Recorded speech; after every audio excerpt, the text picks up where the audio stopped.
स्वागत है। मैं हूं निशा खन्ना। जैसे कि लॉकडाउन के चलते हम आपको हर जगह की अपडेट दे रहे हैं, खास बातचीत में भी जोड़ रहे हैं। वहीं आज हम ऐसे मुद्दे पे बात करते हैं जो ये लॉकडाउन है, पूरी तरह की सुविधाएं होने के बाद भी जो लोग हैं अपने घरों के अंदर बंद हो गए हैं, लेकिन अब पूरी तरह से ढील दी देगी है। लॉकडाउन 5 स्टार्ट हो चुका है, तो वहीं आज हम उसी को लेकर पहले तो हम आपको शिक्षा की जानकारी देते रहे हैं, लेकिन आज हम शिक्षा से कुछ अलग जानकारी लेंगे। तो आज हमारे साथ हमारी खास बातचीत में डॉक्टर शमीम शर्मा जुड़े हैं। आज हम उनसे बातचीत करते हैं और जानते हैं कि पहले भी क्या ऐसे दिन आए थे, जैसे कि अब जो लॉकडाउन चल रहा है ये इतिहास बन चुका है एक तरह का, तो इसके ऊपर इनका क्या विचार है। तो आज इनसे बातचीत करते हैं। जी मैडम नमस्कार। सबसे पहले नमस्कार मैम, सबसे पहले तो हमारे चैनल में आपका स्वागत है। शुक्रिया बहुत बहुत। कैसे हो मैम?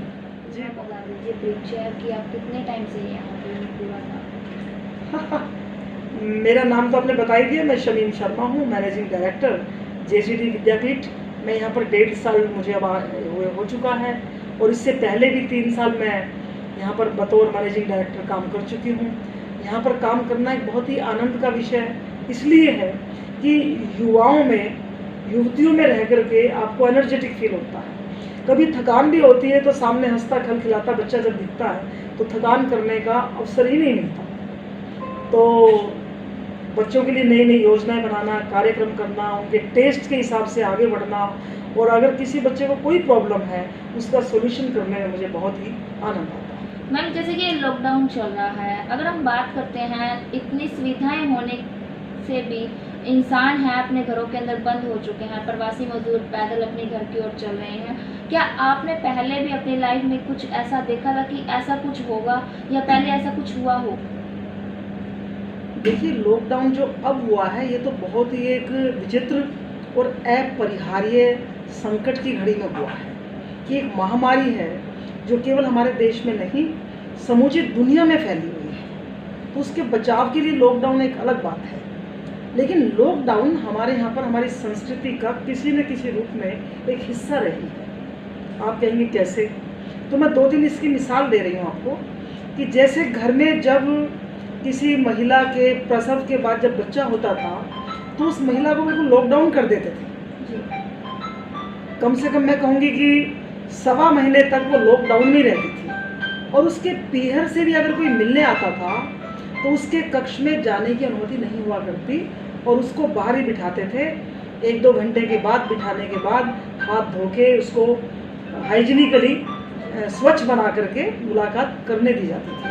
तो इसका क्या मकसद था कि बाहर से जर्म्स नहीं है। लेकिन अब हमने धीरे धीरे करके इन बातों को एक ठप्पा लगा दिया। ये तो बैकवर्डनेस है, ये तो एक पुरातन पंथी बात है, और लोग इस बात में शान समझने लग गए कि औरत बच्चा जन्मने के बाद उठे और 2 दिन बाद ही नॉर्मल होकर के गली मोहल्ले में घूमने लग जाए, वो सैर पे भी जाए, 6 दिन के बाद में नौकरी भी ज्वाइन कर ले।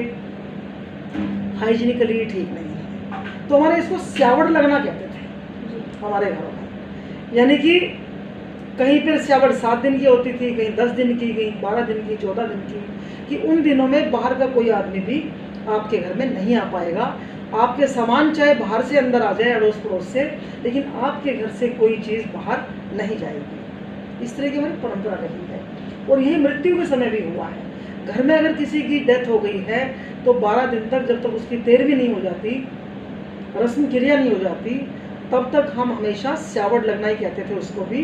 तब भी हमारे यहाँ पर बाहर से लोग आ सकते थे, लेकिन घर के लोग बाहर नहीं जाते थे, और किसी से कोई सामान का आदान प्रदान भी नहीं करते थे। ये सब कुछ हाइजीनिक एंगल से था।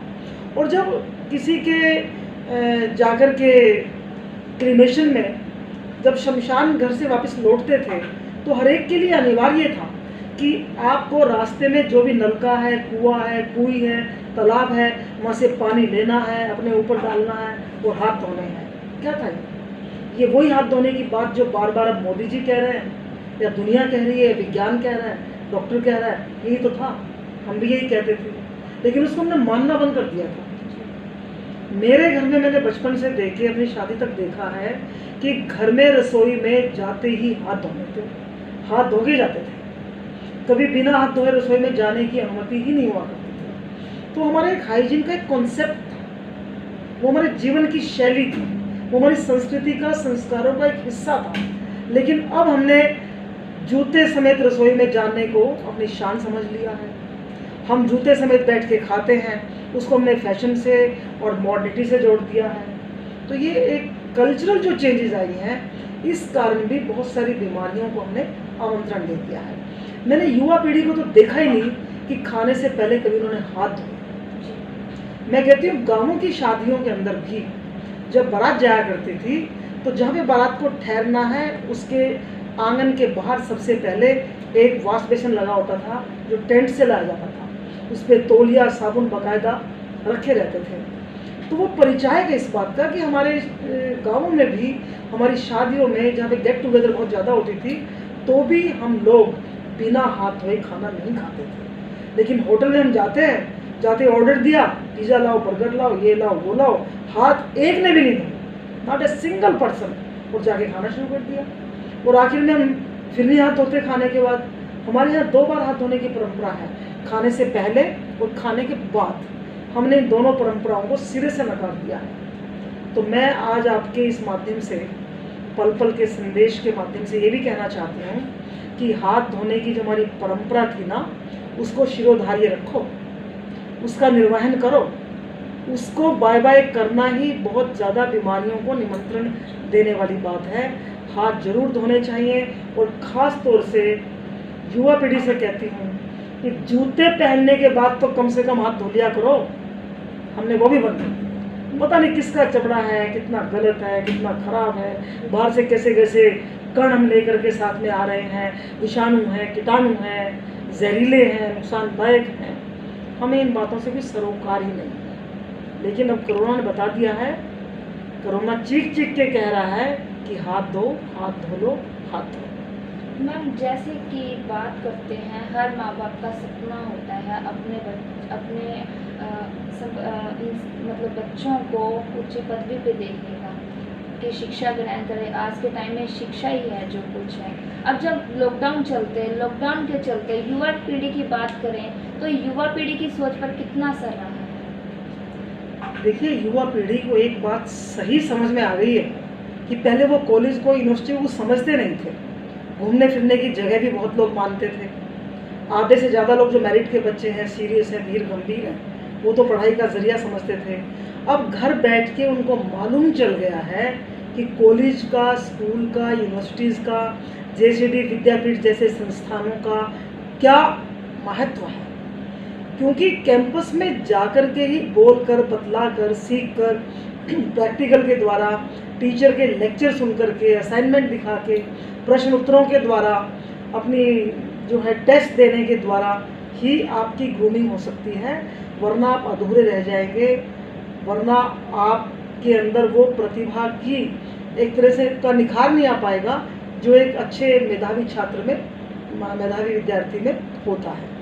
दूसरा मैं जोड़ना चाहती हूँ कि घरों में रह करके उनको कैंपस की इम्पोर्टेंस मालूम चल गई। ठीक वैसे ही जैसे हम जब 5-7 दिन घर से बाहर घूमने के लिए जाते हैं, तो हमें वो नदी के किनारे, वो झील, वो पेड़, वो पक्षी, वो होटल, वो बाहर के खाने बहुत अच्छे लगते हैं। लेकिन जब हम लौट के आते हैं तो हमें घर और भी प्यारा लगना शुरू हो जाता है। तो जो बच्चे 3-3 महीनों से घर में कैद हैं, बंद हैं, ताले जिन पर लग गए हैं, वे बच्चे अब कैंपस की तरफ बहुत ही प्यासी निगाहों से देख रहे हैं कि कब ये खुले और कब हम दौड़ करके जाएं। तो उनको अपने कैंपस का, अपने कॉलेज का, अपने अध्यापक का, अपने कॉलेज के कमरों का, लाइब्रेरीज़ का, प्रयोगशालाओं का और यहाँ के आंगन प्रांगण का, I would like to even add cafeterias का भी महत्व उनको पता चल गया है। मैम, जैसे कि जेसीडी विद्यापीठ है जो, लेकिन अब लॉकडाउन के चलते शिक्षा के ऊपर पूरी तरह से प्रभाव रहा है। अगर भविष्य के अंदर लॉकडाउन खुलता है तो अब जो नुकसान हुआ उसकी भरपाई के लिए जेसीडी विद्यापीठ आगे किस तरह का प्रबंध करती है? देखिए, जेसीडी विद्यापीठ टेक्निकली एक बहुत ही साउंड इंस्टीट्यूशन है। शिक्षा पे प्रभाव की आप बात करते हैं, हमने इतना सा राई भर भी प्रभाव आने नहीं दिया। क्यों? क्योंकि हमने ऑनलाइन नोट्स भेजे, क्लासेज लगाई जूम के थ्रू, और जो टेक्निकल पॉसिबिलिटीज़ थी उनके थ्रू हमारी नियमित क्लासेज लगती रही। और प्रैक्टिकल हम जो जैसे ही खुलेगा, अब खुलने वाला ही है, तो खुलने के बाद हम प्रैक्टिकल की स्टडीज़ पूरी करवा देंगे, थियोरेटिकल पार्ट, उनके असाइनमेंट्स का पार्ट, उनके जो भी क्वेरीज हैं, क्वेश्चंस हैं, उन सबको हमारे टीचर्स ने बहुत ही शिद्दत से, मैं कहती हूँ बहुत मेहनत से संभाला, उनके जवाब दिए, बच्चों को कांटेक्ट करवाए रखा और 3, 4, 5 घंटे तक उनको जो है शिक्षा से जोड़े रखा, व्यस्त किए रखा। और हमारे बच्चों का फीडबैक भी बहुत हमें पॉजिटिव मिला है कि लॉकडाउन के इस क्रिटिकल टाइम के अंदर भी हमारे टीचर ने, हमारे संस्थान ने, हमारे प्रिंसिपल्स ने बच्चों के साथ जो एक बॉन्डिंग रखी, जो एक सपोर्ट सिस्टम रखा, वो बहुत ही सराहनीय रहा। मैम आपसे एक अहम सवाल है, जैसे कि आपने बताया ऑनलाइन टीचर ने कोचिंग दी अपने बच्चों को। अगर हम बात करते हैं जैसे कि जेसीडी के अंदर गांव व शहरों के बच्चे आते हैं, गांव की बात करते हैं, शहरों के अंदर आजकल युवा पीढ़ी है और माँ बाप की सोच है वो भी धीरे धीरे चेंज होती गई। गांव की बात करें, गांव के अंदर लोगों की पहले जैसी सोच है, कुछ परसेंट सोच है जो वो चेंज हुई होगी, लेकिन अभी भी गांव के अंदर लड़कियों को फ़ोन अलाउ नहीं करते, अगर करते हैं तो कीपैड फ़ोन, वो भी एक मजबूरी है कि वो गांव से शिक्षा तक पढ़ने के लिए आती हैं। तो अब ऑनलाइन है जो सिंपल मोबाइल पर तो अपना काम नहीं कर सकती लड़कियाँ, लेकिन जिनके पास साधन नहीं थे तो उनको किस तरह से तैयारी करवाई गई।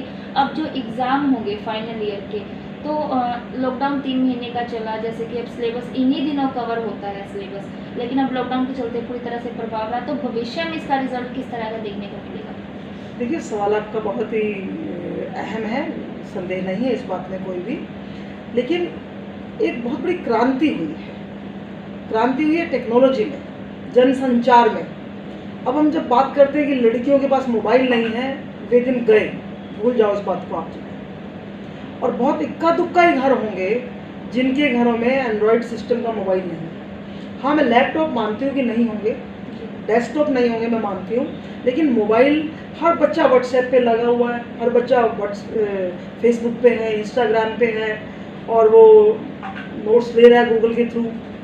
तो ये बात मैं बिल्कुल मानने को तैयार नहीं हूँ। हाँ, कुछ परसेंटेज हो सकती है कि 2%, 5%, 7% लोगों के पास नहीं होगा, लेकिन इस घड़ी में सबने कोऑपरेट किया। एक लड़की के पास नहीं है और एक के पास है, तो सहेलियों ने मिलकर के उसको यूज़ कर लिया। लड़की के पास नहीं है और भाई के पास है, तो भाई ने अपना मोबाइल दे दिया। स्कूली बच्चे जूम के थ्रू क्लास लगा रहे हैं, तो बच्चों को भी पेरेंट्स ने दिए मोबाइल।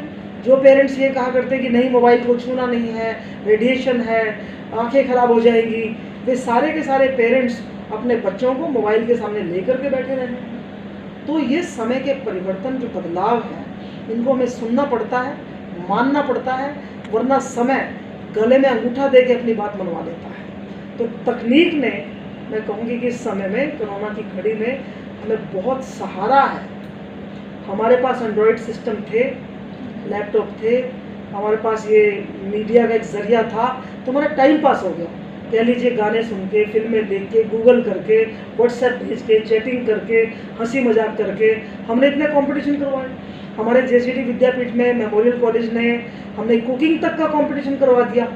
लोगों ने अपनी कुकिंग करते हुए रेसिपी सहित अपनी वीडियो भेजी। हमने गाने का, भाषण का, स्लोगन राइटिंग का, पोइट्री का, फुटबॉल की जगलिंग का करवा दिया हमने। तो जैसा समय हो वैसे चलो।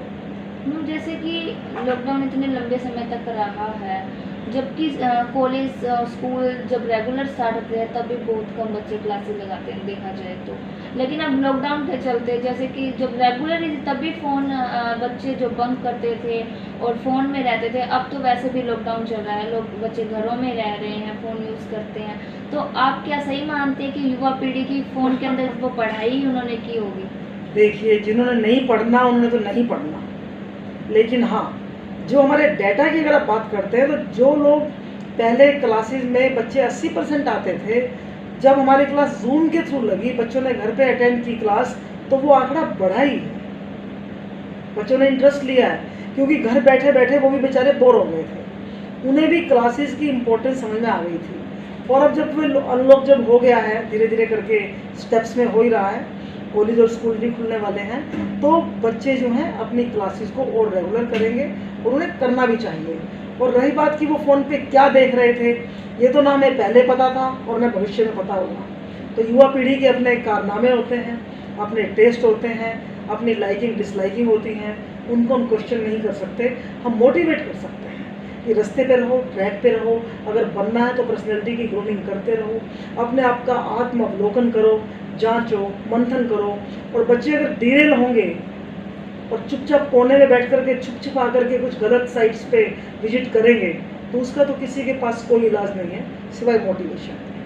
मैम लॉकडाउन के चलते जैसे कि फाइनल ईयर की परीक्षाएं 1 जुलाई से है, तो क्या आप ये चीज़ सही मानते हो कि सब कुछ बंद होने के बाद भी परीक्षाएं जल्दी कर दी गई है, जबकि फाइनल ईयर की ही परीक्षाएं की गई है? या तो करनी चाहिए थी कि तीनों क्लासेस की एक साथ होती परीक्षाएं तो भी सही था, लेकिन देखिए ये मैं आपकी बात से सहमत नहीं हूँ। फाइनल क्लास सबसे इम्पोर्टेंट क्लास है, उसकी परीक्षा समय पे करना ज़रूरी है, क्योंकि उन्होंने फर्दर फिर किसी दूसरे कॉलेज में या किसी दूसरे कोर्स में, अपने पीजी कोर्स में, मान लो क्योंकि बीए करना है तो बीएड करनी है, वो बिल्कुल कॉलेज बदल जाएगा उसका, ठीक है ना। किसी ने एमबीए करनी तो कॉलेज ही बदल जाएगा।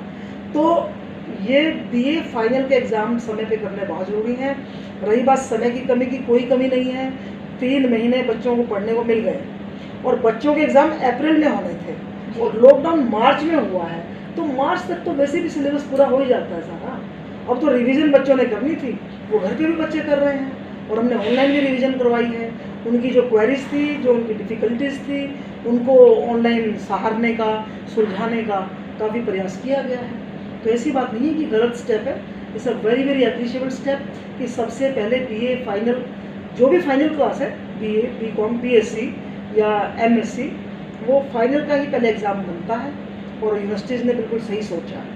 तो फाइनल ईयर की एग्ज़ाम जैसे 1 जुलाई से है, सेकेंड ईयर के फर्स्ट ईयर के इनके एग्ज़ाम की कोई गाइडलाइन ये कब होता है? अभी ये सवाल तो यूनिवर्सिटी का है, सूचना कंबाइंड रूप से आ जाएगी और वैसे वैसे बच्चों को ये इन्फॉर्मेशन दे दी जाएगी। मैम जैसे कि अगर बात करते हैं, जैसे कि अब दिन प्रतिदिन जो कोरोना के हैं आंकड़े बढ़ रहे हैं, जैसे कि 3 दिन पहले ही 28 एक ही दिन में, अगर 1 जुलाई से पहले आंकड़े और ज़्यादा बढ़ जाते हैं, 50 से 50 पार हो जाते हैं, तो क्या एग्ज़ाम होंगे या फिर आगे कर दिया जाएगा, किस तरह का रहेगा? ऐसी कोई गाइडलाइन है? देखिए कोरोना तो बढ़ रहा है, बढ़ेगा ही। एक बार तो बढ़ेगा, एक बार तो तूफान तेजी से आएगा जी, फिर धीरे धीरे करके वो सेटल भी हो जाएगा। उतार चढ़ाव वाली बात हो गई जो है, तो हम वो जो है अब तो मुझे लगता है कि इसके साथ जीने के आदी हो जाएंगे। तो हर एक इंसान ने मान लिया है कि घर में बंद होके सारे व्यवसाय को ठप करके, देश की आर्थिक रीढ़ को बिल्कुल चरमरा करके कितना जीवन चलेगा। तो कोरोना से बच जाएंगे तो वैसे अभावों में मर जाएंगे।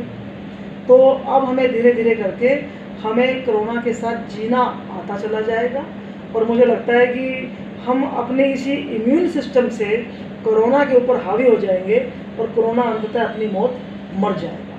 तो डरने वाली कोई बात मुझे नज़र नहीं आ रही। मैम अब जेसीडी की तरफ से परीक्षाएं होगी तो किस तरह की व्यवस्था की गई है, किस तरह से परीक्षाएं करवाई जाएगी? जैसे कि कोरोना के चलते हम कहा तो जा रहा बच्चों है। के इम्तहान लेने के लिए पूरी तरह से कमर कस के तैयार हैं।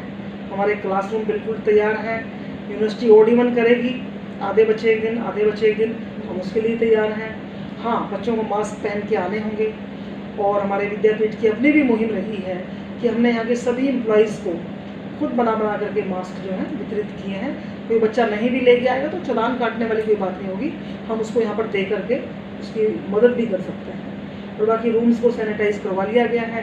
परीक्षाओं से पहले एक बार फिर हम उनकी साफ़ सफाई का पूरा ध्यान रखेंगे और किसी तरीके की कोई इनहाइजीनिक यहाँ पर एक्टिविटी न हो, इस बात का हम पूरा ध्यान रखेंगे।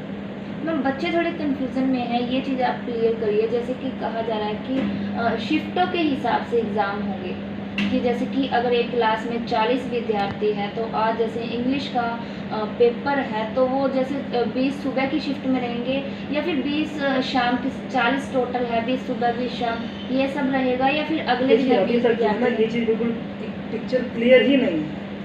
ये सारा यूनिवर्सिटी मैटर है। जो भी हमारी यूनिवर्सिटी के वाइस चांसलर सोलंकी साहब डिसाइड करेंगे, हम उसको अक्षरशः पालन करेंगे। एक बार अभी दिन पड़े हैं तो जून का महीना लगा ही है और एग्ज़ाम जो है जुलाई के फर्स्ट वीक में शुरू होने हैं। तो अभी हमारे पास पूरा जून का महीना लगभग 25 दिन हमारे हाथ में है। तो इसमें योजनाबद्ध तरीके से, चरणबद्ध तरीके से इम्तहान करने की पूरी प्लानिंग होगी। ऐसा नहीं है कुछ भी हैप हैजेड नहीं होगा। बच्चों को पूरी इंटीमेशन होगी, सारे बच्चों के व्हाट्सएप ग्रुप हैं, एक एक बच्चे का नंबर हमारे पास है, पूरी सूचनाएं उनको दी जाएंगी, किसी बच्चे को भी परेशान होने की कोई ज़रूरत नहीं। बहुत बहुत धन्यवाद, आपने अपना कीमती समय में दिया। तो जैसे कि आज हमने शिक्षा को लेकर भी बातचीत की और इतिहास, जैसे कि कोरोना है इसने एक इतिहास सा बना दिया है, इसी तरह हम आपको हर जगह की अपडेट भी देंगे, खास बातचीत में भी जोड़ते रहेंगे। तो आप हमारे चैनल के साथ जुड़े रहिए, लाइक और सब्सक्राइब करना मत भूलिए। फेसबुक पेज पर देख रहे हैं तो फॉलो और लाइक ज़रूर कीजिएगा। धन्यवाद।